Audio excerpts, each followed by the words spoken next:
And the halls of the Duluth Depot were filled with displays and conversations, all focused on celebrating Slovenia.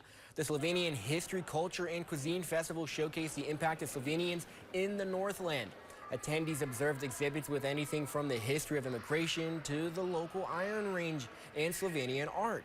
There were also presentations throughout the day and songs from performance groups, the Singing Slovenes. Organizers of the festival said that this history is not only important for adults, but also for future generations.